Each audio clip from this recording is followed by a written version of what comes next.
Have you ever felt like life has dealt you a really unfair hand? Betrayed by the very people you should have been able to trust? Today, we're diving into a powerful story about second chances, forgiveness, and how the tables can turn in the most unexpected ways. Imagine this: after years of hardship, you've risen to a position of immense power. And one day, the very people who wronged you, who left you for dead, walk right back into your life, completely at your mercy. What would you do? This is exactly where we find Joseph in our story. Last time, we saw Joseph, now the second most powerful man in Egypt, encounter his brothers who had come seeking food during a severe famine. They didn't recognize him, this powerful Egyptian official dressed in fine linens, but he recognized them instantly. To test their hearts, he accused them of being spies and demanded they bring their youngest brother, Benjamin, to prove their honesty. So the brothers returned home, their hearts heavy with fear and guilt. They had to convince their aging father, Jacob, to let his beloved youngest son, Benjamin, travel back to a potentially hostile Egypt.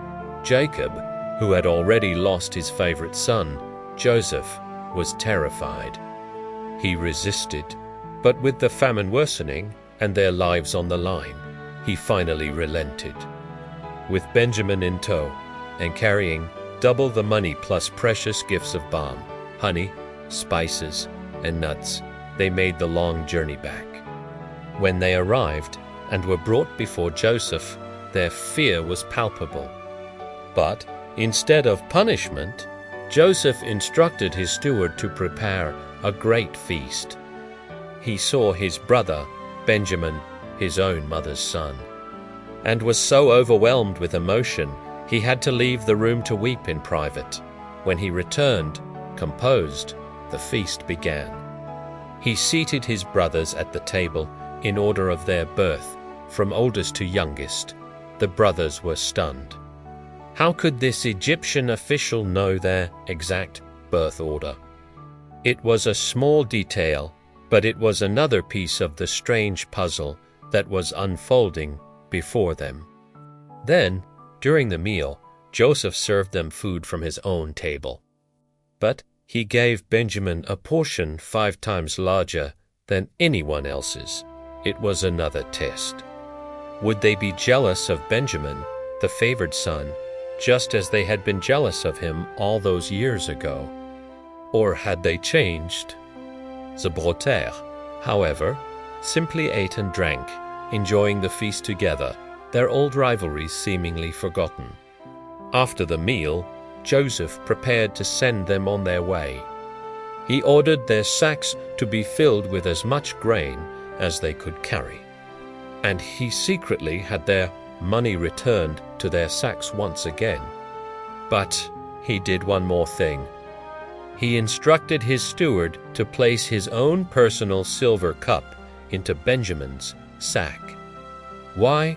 Joseph was setting the stage for the final, ultimate test of his brother's character. He was about to put them in a situation where they would have to choose between saving themselves and sacrificing their youngest brother, just as they had once sacrificed him. The tables had turned completely. The brother they sold into slavery now held their lives, and the life of their beloved Benjamin in his hands. What happens next is a powerful lesson in repentance, forgiveness, and divine providence. It shows us that no matter how dire our circumstances, and no matter how deep the betrayal, there is always hope for reconciliation and a future we could never have imagined. Our past mistakes don't have to define our future, and sometimes the greatest tests reveal the truest changes in our hearts. Thanks for watching. If this story resonates with you, make sure to like, subscribe, and hit that notification bell so you don't miss the dramatic conclusion to Joseph's incredible journey. See you next time